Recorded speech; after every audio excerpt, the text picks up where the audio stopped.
പാകിസ്ഥാനിൽ ഒരു വമ്പൻ ദുരന്തം വരാനിരിക്കുന്നു എന്നാണ് അന്താരാഷ്ട്ര മാധ്യമങ്ങളെല്ലാം റിപ്പോർട്ട് ചെയ്യുന്നത്. എന്താണ് ആ ദുരന്തം എന്നല്ലേ? ആ ദുരന്തത്തിന്റെ ഒരു തുടക്കം ഇപ്പോൾ പാകിസ്ഥാനിൽ അതിന്റെ ലാഞ്ചന തുടങ്ങിക്കഴിഞ്ഞു എന്നാണ് മനസ്സിലാക്കാൻ സാധിക്കുന്നത്. പാകിസ്ഥാൻ നിലവിൽ 21% ജലക്ഷാമം നേരിടുന്നു എന്ന ഞെട്ടിക്കുന്ന റിപ്പോർട്ടുകളാണ് ഇപ്പോൾ പുറത്തു വന്നിരിക്കുന്നത്.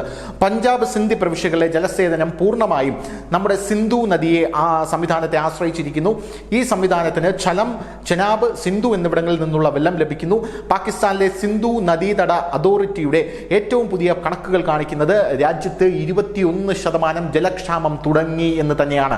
അതായത് ഇന്ത്യ ഇട്ട വാട്ടർ ബോംബ് പാകിസ്ഥാനിൽ ഫലം കാണുന്നു എന്ന് തന്നെയാണ്. ഓപ്പറേഷൻ സിന്ദൂറിന് ശേഷം ഇന്ത്യ പല മേഖലകളിലും പാകിസ്ഥാനെ വളയാൻ തുടങ്ങിയിട്ടുണ്ട് എന്നുള്ളതാണ് മറ്റൊരു സുപ്രധാനമായിട്ടുള്ള കാര്യം. സിന്ധു നദീജല കരാറുകളിൽ ഓരോ രാജ്യവും മറ്റൊരു രാജ്യത്തിന്റെ കാര്യങ്ങളിൽ ഇടപെടില്ലെന്നും തീവ്രവാദം ഇല്ലാതാക്കുമെന്നും പാകിസ്ഥാന് ഒരു വ്യവസ്ഥ ഉണ്ടായിരുന്നു. തീവ്രവാദം പാകിസ്ഥാന്റെ കഴുത്തിലെത്താൻ സാധ്യതയുണ്ട് എന്നാണ് ഇതിൽ പല അന്താരാഷ്ട്ര മാധ്യമങ്ങളും റിപ്പോർട്ട് ചെയ്തിരിക്കുന്നത്. അവിടുത്തെ തീവ്രവാദികൾ ലോകമെമ്പാട് കുപ്രസിദ്ധരായി മാറിയിരിക്കുന്നു.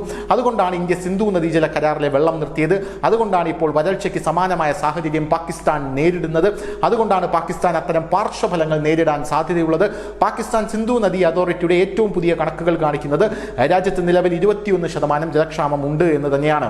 പഞ്ചാബ് സിന്ധ് പ്രവിശ്യകളിലെ ജലസേചനം സിന്ധു നദിയെ ആശ്രയിച്ചിരിക്കുന്നതിനാൽ അവിടെയുള്ള ജനങ്ങൾ വലിയ രീതിയിൽ വരൾച്ച അനുഭവപ്പെട്ട് അവിടുത്തെ കൃഷികൾ അതിനെ ബാധിച്ചിട്ടുണ്ട്, കാർഷിക രംഗം ബാധിച്ചിട്ടുണ്ട് എന്ന് തന്നെയാണ്. കൃഷിയെ നേരിട്ട് പ്രതികൂലമായി ബാധിക്കാനുള്ള സാധ്യതയുണ്ട് മറ്റ് സ്ഥലങ്ങളിൽ നിന്ന് റിപ്പോർട്ടുകളും പുറത്തു വരുന്നു. സിന്ധു നദീജല സംവിധാനത്തിൽ ഉൾപ്പെടുന്ന പല നഗരങ്ങളും അല്ലെങ്കിൽ പല നദിയുടെ കൈവഴികൾ ഒഴുകിപ്പോകുന്ന പാകിസ്ഥാനിലെ പല സ്ഥലങ്ങളിലെയും ജനങ്ങൾ പലായനം ചെയ്യാനുള്ള സാധ്യതയുണ്ട് എന്ന റിപ്പോർട്ടുകൾ പുറത്തു വരുന്നു. ചെനാബിലെ വെള്ളവും ഇന്ത്യ തടഞ്ഞു വെച്ചിട്ടുണ്ട്. ഇത് പാകിസ്ഥാന് വലിയ ആഘാതം സൃഷ്ടിക്കും. ജലസേചനത്തിന്റെ അഭാവം മൂലം ഖാരിഫ് വിളികൾക്ക് വെള്ളം കിട്ടാത്ത അവസ്ഥയുണ്ട് എന്നുള്ളത് വ്യക്തമാണ്. പ്രധാന അണക്കെട്ടുകളിലെ ജലനിരപ്പ് ഇപ്പോൾ താഴ്ന്നു തുടങ്ങിയിരിക്കുന്നു എന്നുള്ള റിപ്പോർട്ടുകൾ പുറത്തു വരുന്നു. ഝലം നദിയിലെ വെള്ളം മംഗള അണക്കെട്ടും സിന്ധു നദിയിലെ തർബേല അണക്കെട്ടും ഉൾപ്പെടെ 2 പ്രധാന അണക്കെട്ടുകളിലെ ജലനിരപ്പ് കുറഞ്ഞു എന്നുള്ള റിപ്പോർട്ടുകൾ പുറത്തു വരുന്നു. അങ്ങനെ ഓപ്പറേഷൻ സിന്ദൂറിന് ശേഷം പാകിസ്ഥാൻ വലിയൊരു തിരിച്ചടി ഈ മേഖലയിൽ നേരിടുകയാണ്. വരുന്ന ദിവസങ്ങളിൽ പാകിസ്ഥാന്റെ നാശത്തിലേക്കുള്ള കൗണ്ട് ഡൗൺ ആരംഭിച്ചിരിക്കുന്നു എന്ന് തന്നെയാണ് അന്താരാഷ്ട്ര മാധ്യമങ്ങൾ ഈ വാർത്തയെ വളരെ ഗൗരവപൂർവ്വം റിപ്പോർട്ട് ചെയ്യുന്നത്. News desk, news India Malayalam.